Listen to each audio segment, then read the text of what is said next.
Ding, and welcome to another Sunday session. And here we are, and we'll see how many people we get on today. I'm just adjusting the camera because I'm like that. And we'll see if I can get rid of my tech issues. Could be my phone as to why I couldn't get Muzz on last week. But today's discussion is who are these successful entrepreneurs in the world? Like, you know, what makes an entrepreneur? What makes a successful businessman? Or what, what does it take? Who are you when you started? Like, we'll talk about that story in where, what was your schooling? Where did you come from? And how that affects your life as to what you do, or how you can change that story is the big thing. So I just got my water today, so love a good choice of water. And we'll dive deeper into that when we get Muzz on. I can see a couple of blokes have jumped on. So I'll start digging into it. So the successful business people in the world, right? So we'll go back to high school, right? Because that's where we made some changes in our life. Were you, when you went to high school, an A grade student? Were you a B grade student, C grade, D grade, F, right? You know, you pass and fail some subjects, and that can create a pattern. When you, to be successful in life, do you answer questions or do you ask the questions? You know, that is the key point. I got this bloke. I saw you, Muzz.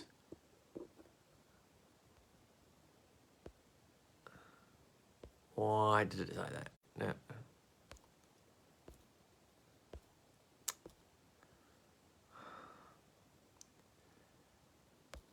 I keep wanting to say approve, but it's not letting me come on. So if I go like that, I don't know. If I go that,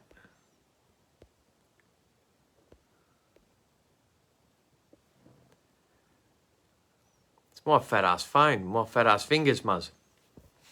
I'll keep trying as we're talking. See if you can drop in the comments about. So the question I asked at the start of the thing was, who were you at school? Were you a grade student?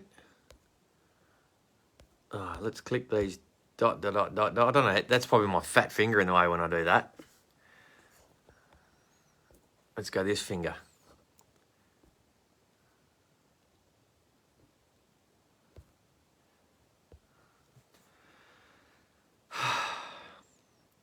I don't know what the issue is, Muzz. I keep going to add you.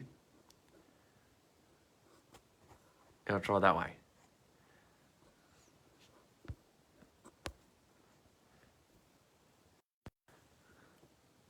Does that help?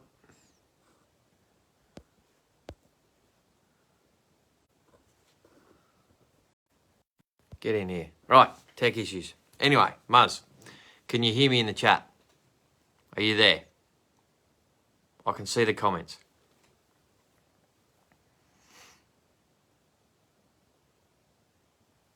We'll see.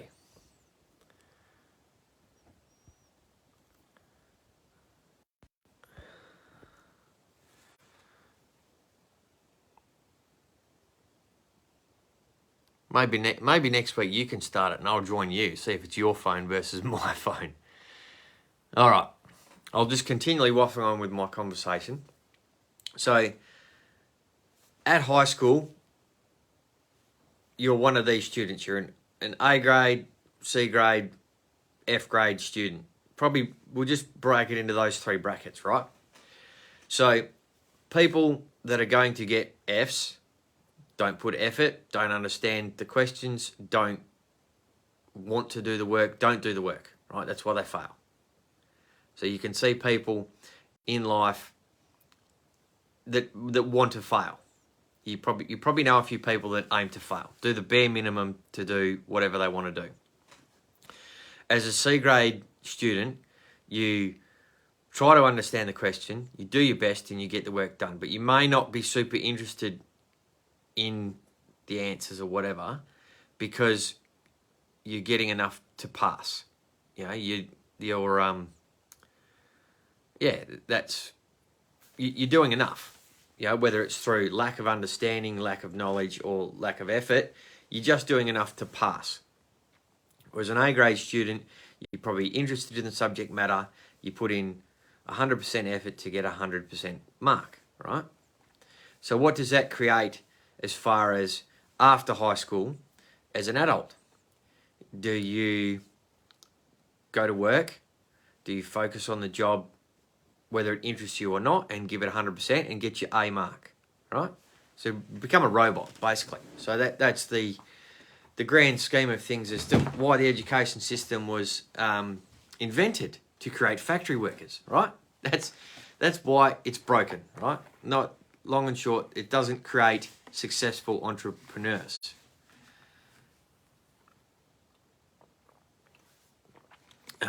So, how are we going with tech issues now? So, right, so we worked out that A grade students effectively make robots. So if you were a robot at high school, were you... Here's Muzz. If you're a robot at high school, what are you doing in your life now? So you got your A pass at high school, and now you're a robot working for the company or whatever, the man doing a top quality job. Good on you, you're a robot. Part of the matrix, or whatever you want to call it, right? But then if you were the F grade student and you didn't put any effort in, and then you look at your life now, what effort are you putting into life? Are you passing or failing at life? Are you just sitting around doing nothing, doing bare minimum, doing fuck all, just aiming to fail? Or are you the C grade student that's doing enough to get by?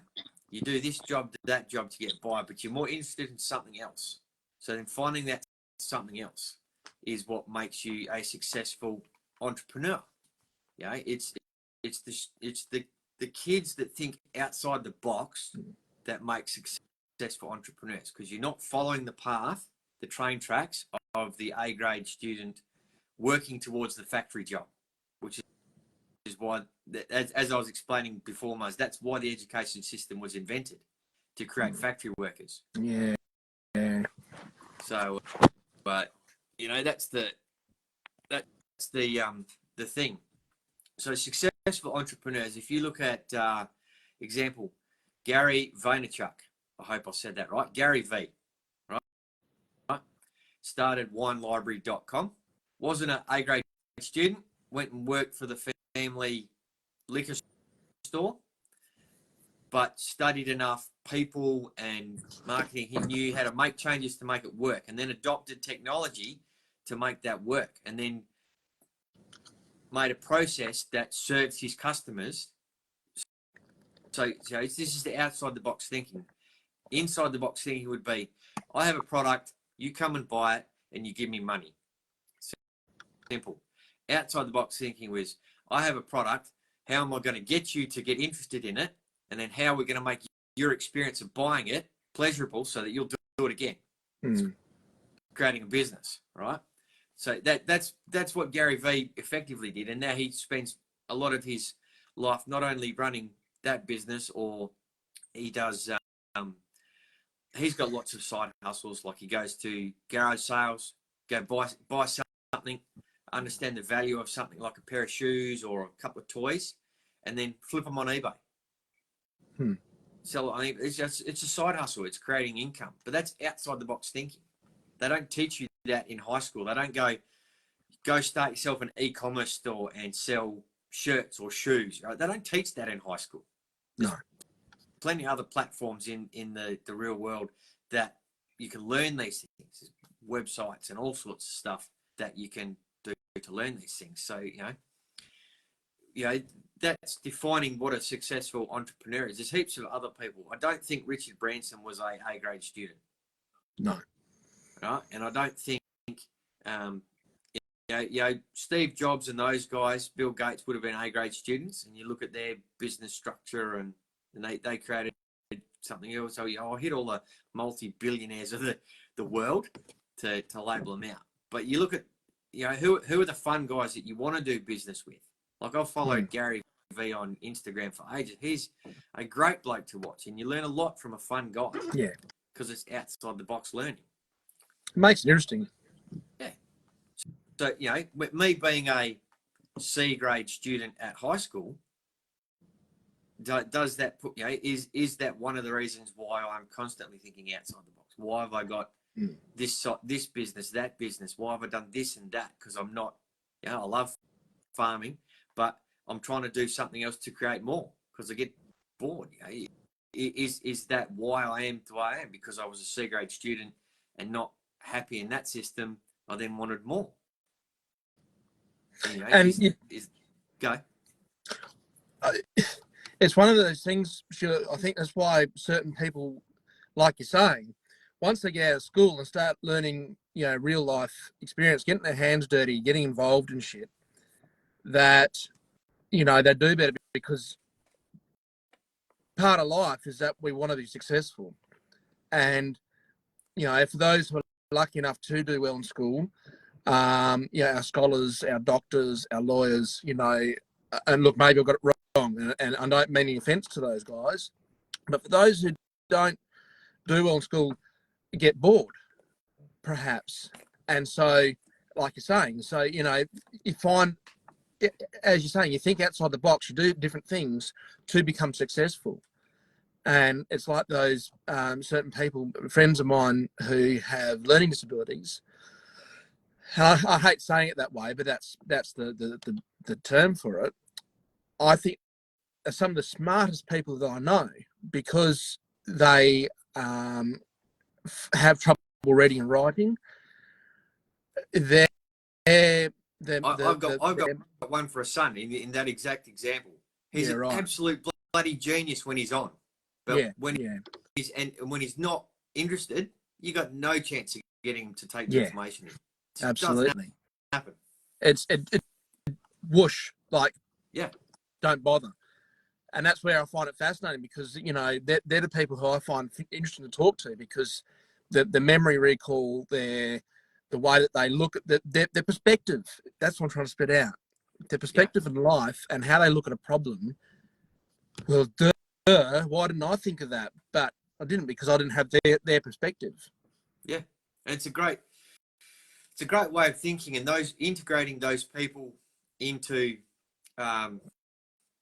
I love on the farm. I like working with certain people who have OCD, or people who register on the autism or ADHD spectrum are great people to work with, because you can either have a standard of work, a high standard of work and pride in their work, being OCD, those sort of tendencies.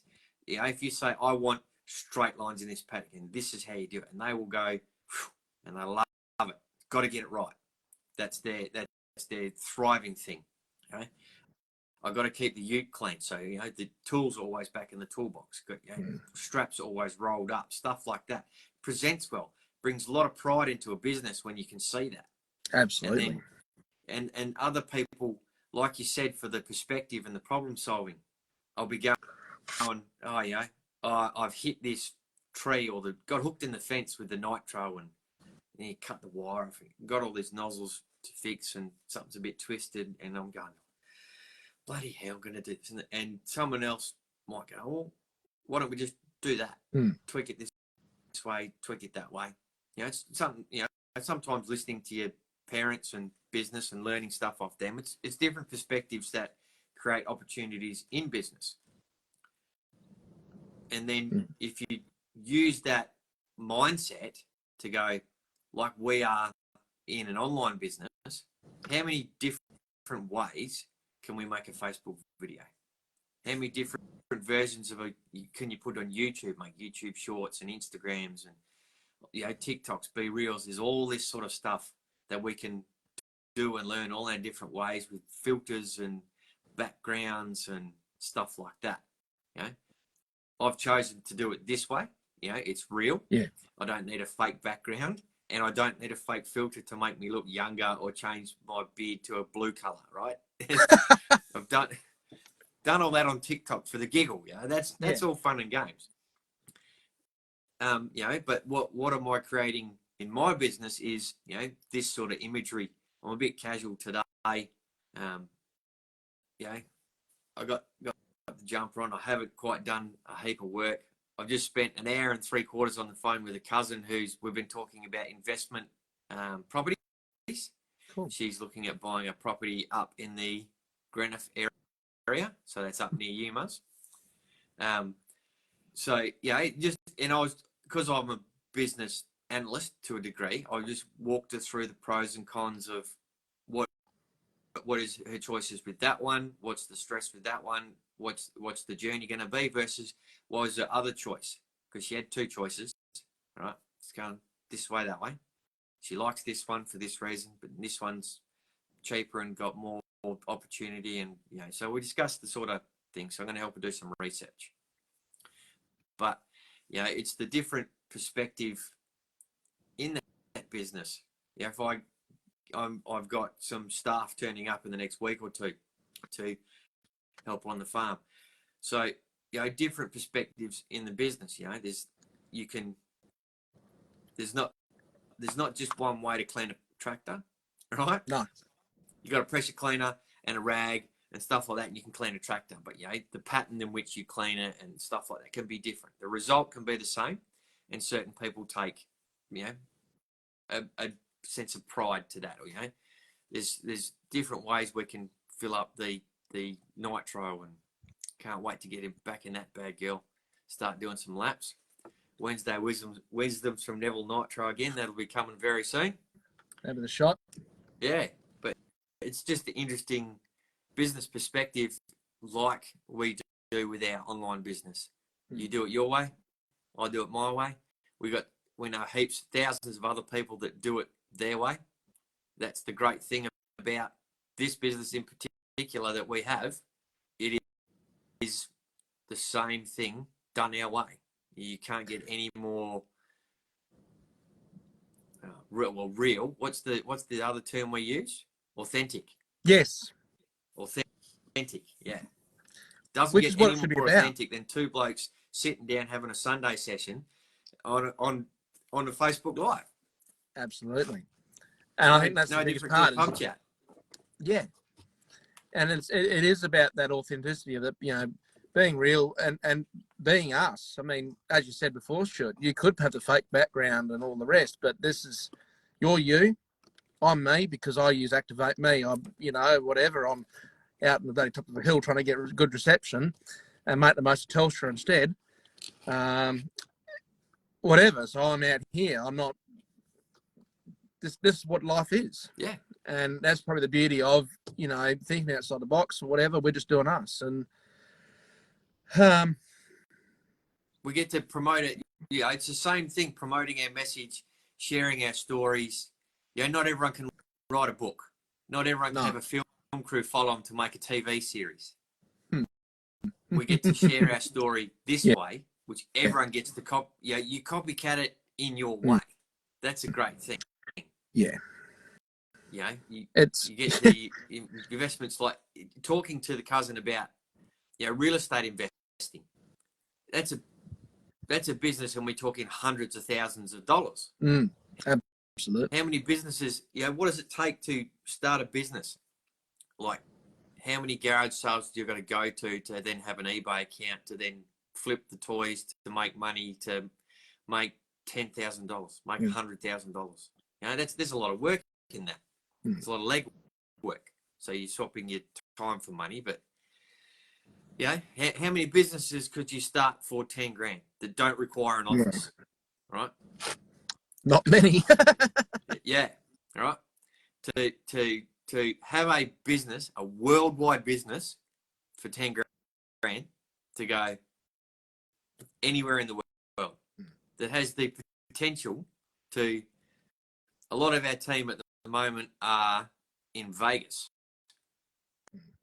at the 49th anniversary of Enagic and stuff. So, and big boss man Clint ranked up this week this month or whatever. So talking about legacy income, they're starting to make, I call it giggle money.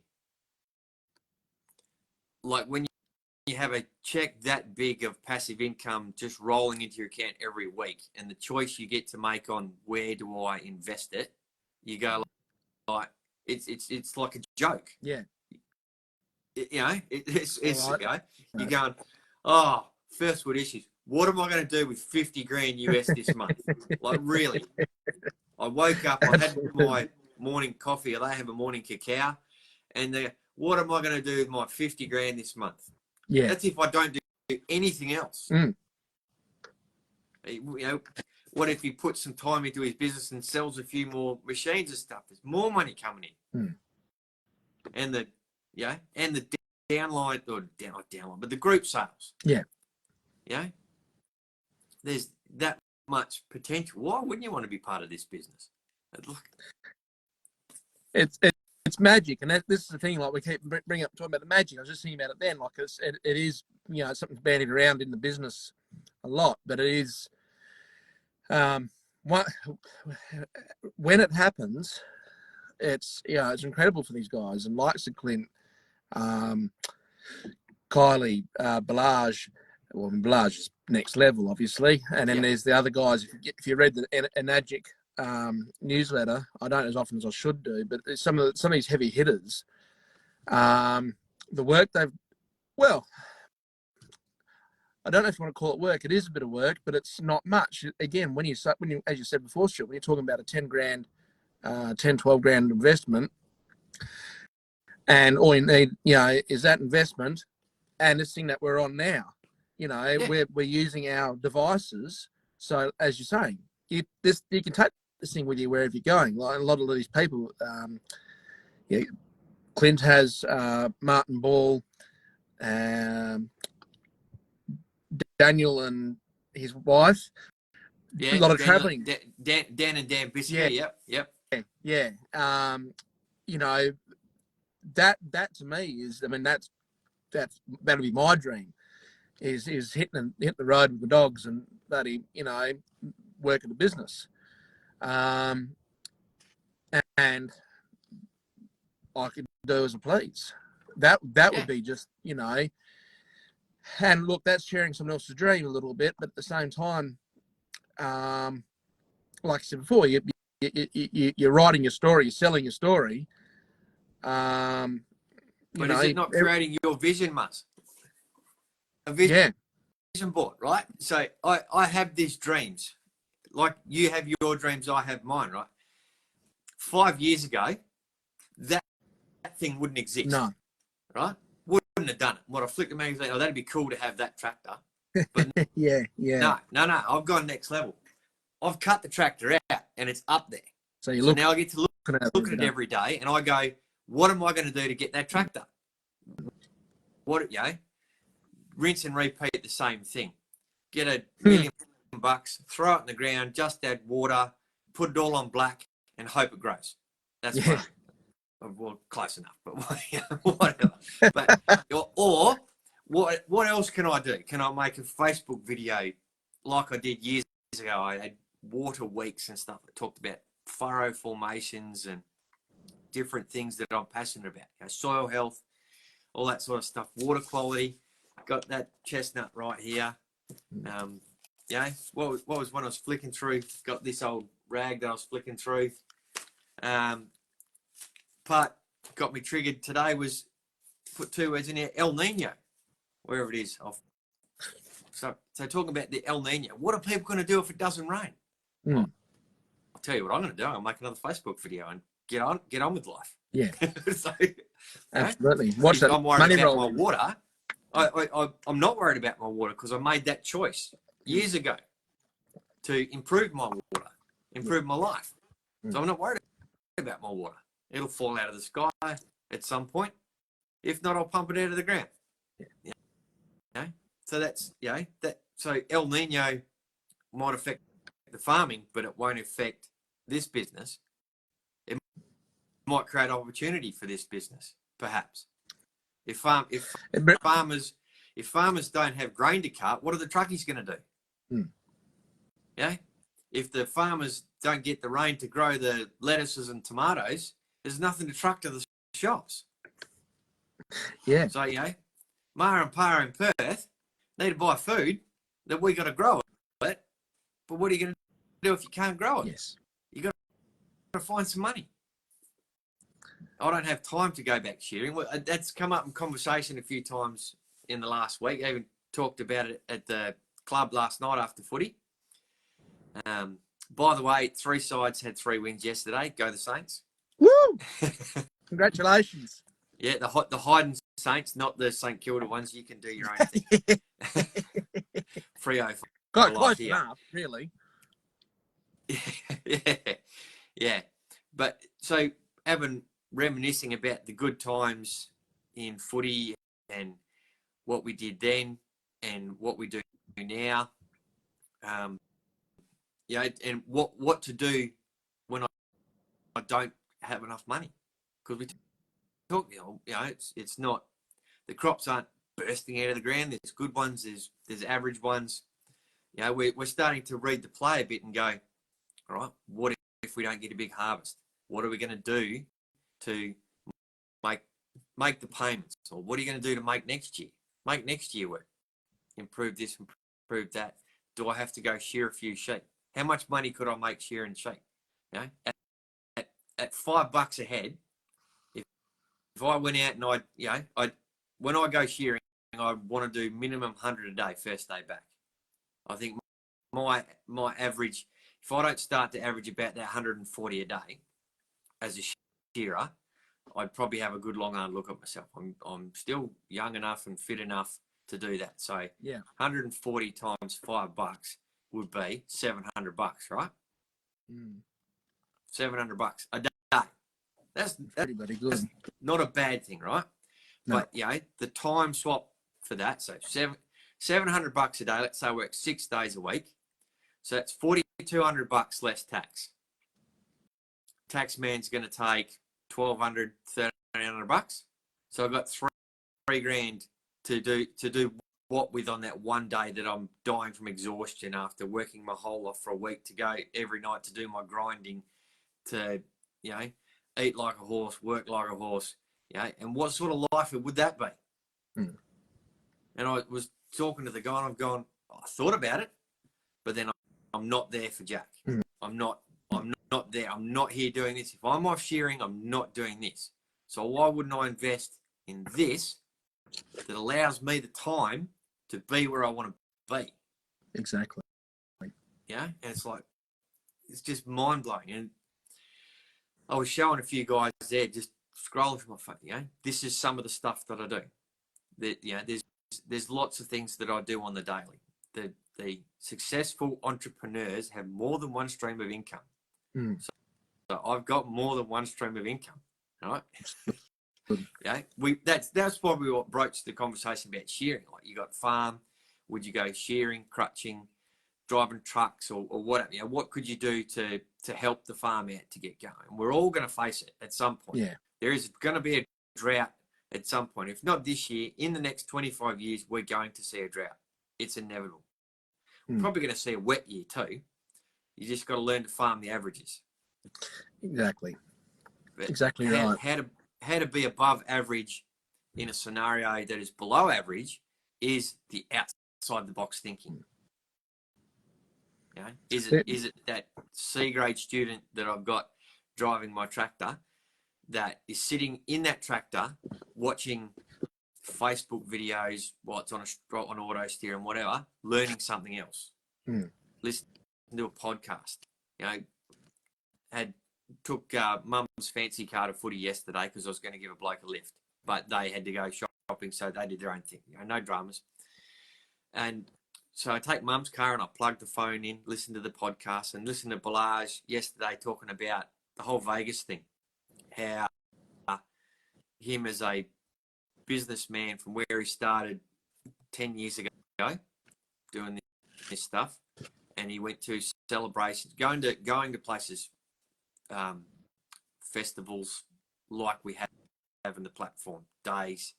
So when they do a Freedom Fest in WA again, I'm there talking in the men's group. They're going to do a men's group probably on the Gold Coast in the next 12 months. I've said to myself, I said, I'm going.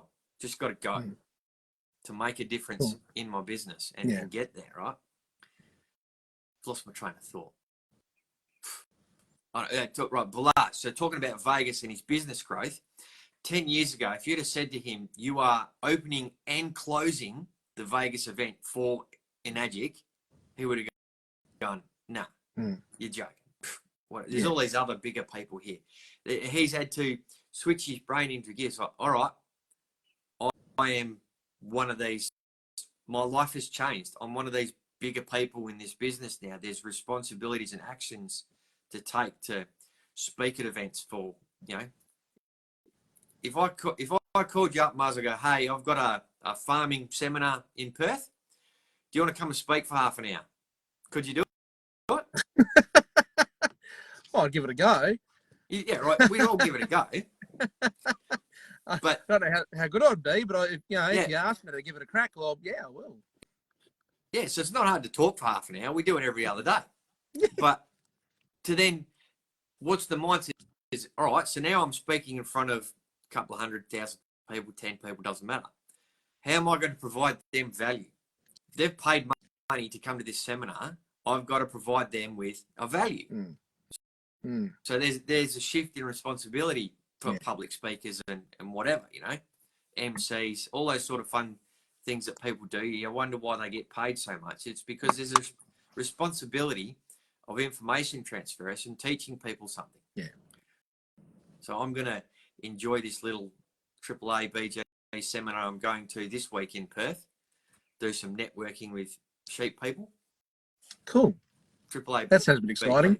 Yeah, some breeders group thing. And it's one of the products of that is the Farmer Friend thing that I've applied for. So basically Farmer Friend it's farm.a.friend. Essentially, there's people studying uni degrees and stuff about animal health and whatever. They want to do projects, theses. They got stuff to research. Yeah. So they need a farmer to come and talk to talk about this stuff, get an industry perspective. That's a great idea. I went to a day last year and then they were talking about this program and I've gone, yeah, I do that. Go meet these uni students, go, all right, this is what I've got. What do you guys want to learn? I'll help you guys learn. Ask me some questions. And it won't be a public speaking thing. That's me going there for the students to talk to us and learn stuff. But then I'll get to meet some of the bigger people in that research circle so that maybe I can influence some research. Yes. Or I can learn something from that research. So, it's like, I'm not going to be a politician, but if you're not willing to do some work to influence a situation, you don't get an opinion on the outcome. No, that's right. Right? If you're going to sit back and do nothing, don't whinge that your road's not fixed or your house isn't as nice as it could be. Right? Do something about it. Do something about it. Find fucking 12 grand and start a business off your phone. Yeah. Right? Easy as that. And that's out of the box thinking. Who would have thought of that? If you'd have told me 4 years ago that I would have gone, I'm running not just one business off my phone, I'm running the farm off the phone too. All the bank accounts are linked, the apps, everything's off the phone. 4 years ago I would have gone, maybe the farm, a few apps and weather things, and that I could see me doing that. But now I'm running a multi-million-dollar business off my phone. Stuart, I mean, these and just to interrupt there, but just talking about technology, it's incredible how far we've come telephone-wise. From the bricks to the Nokias to now got these blasted smartphones. When I first started coming out, I was a bit like a lot of people were. What a piece of shit. Like, why do we need all this stuff? I just want a friggin' phone to make phone calls with. And I admitted that to someone talking to me the other day, and I said, it's incredible now how much we use our phones for the calendar, notes. We've got the address book, got the camera for taking photos of parts, part numbers, stock to send to buyers. Yep. emails, et cetera, et cetera. List goes on. And so, like you're saying, for the farm, I mean, you got all your planners, you got your weather, but why not, as you're saying, next level? You can run another business off of it. I mean, this is the greatest tool. These phones, iPads, whatever, the accessibility to this technology, it's just it's another great tool next to your fencing pliers in your toolbox. It's just a bit more fancy, and a bit more ready. Yeah. The power of the thing you've got in your hand is, it's a university at your fingertips. Yeah. There is the information. There's pretty much nothing you can't find if you go looking hard enough. Exactly right. Get on the internet and start digging. You'll find it. Unless it's some really weird stuff, we won't talk about hydrogen ends and Tesla technology and all that. We'll get banned or hunted for something like that. We just went from PG-13 plus to fucking R-rated. Yeah. Like big pharma and big oil companies might come after me if I start talking about that sort of ecological stuff. But no, look, it's a wonderful thing, and I think I mentioned to you last week. I'm looking at starting a uni course very shortly, and again, the university is actually based in Queensland, but the courses I want to do, I can do online. Yep. Again, I mean, this is the thing to better ourselves. I mean, you all listen to podcasts from Balaj, and I still haven't, but I finally found him, so I just need to start listening to him. And what's the other bloke I was listening to today? Big wig. Clint X Morgan. That's the other one they listen to. Yeah, well, that's. Well, how's this for a highlight, right? So I'm waiting for it to come out because I listen avidly when he's. So we're on a men's I'm gonna call. go. Sorry, Stuart. I'll be right. I'll get back on in a minute. No worries. I'll share the news with the glorious people. Was on a men's call on a Tuesday, and Clint actually recorded the audio to put on one of his podcasts.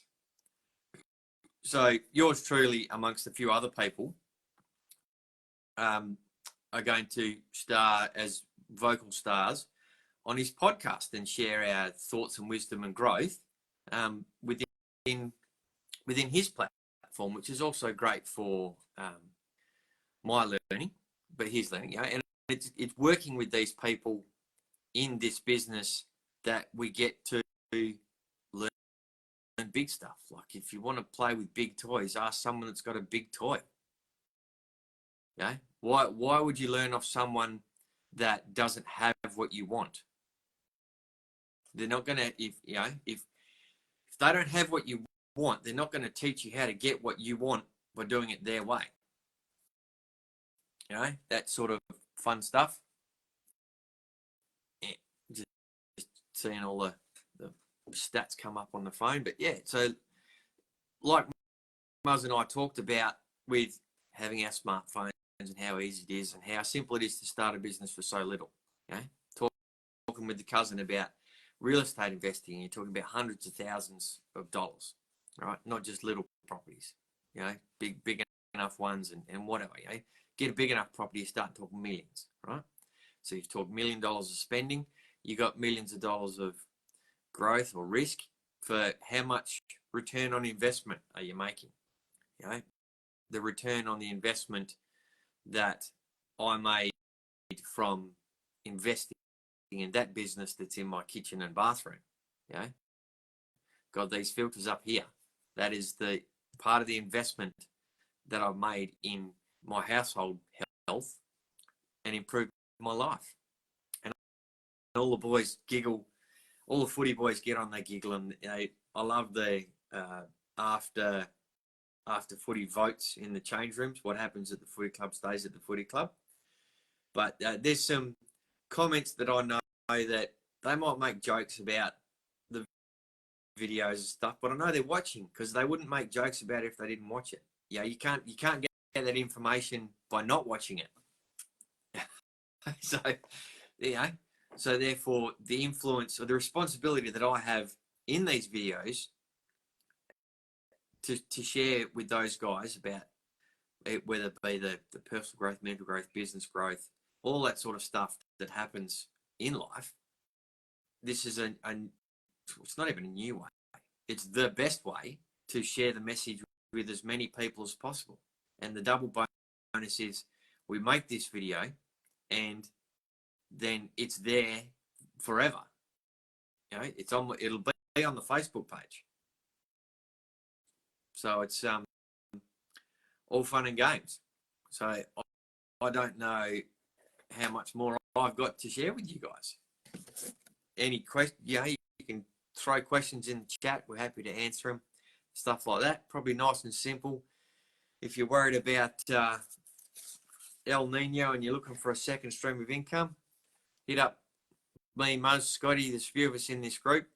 Met a couple of more legends in the men's chat, and we might add a few more of those legends in this group. Did an interview the other week with one of those legends, shared on my page. It's really not that hard to talk to a bloke about bloke stuff, about business on a Facebook Live. It's really not that hard.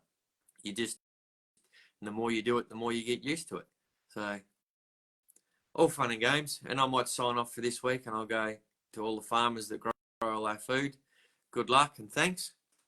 To all the truckies that cart all our goods around Australia, thank you very much for your efforts. Keep trucking. And for all the veterans and service people that protect our country and our way of life, good on you. You guys are absolute legends. Keep doing what you're doing, and thank you for your service. So I'll sign out and say there, peace out. Have a good week, people, and Muzz and I'll see you next week.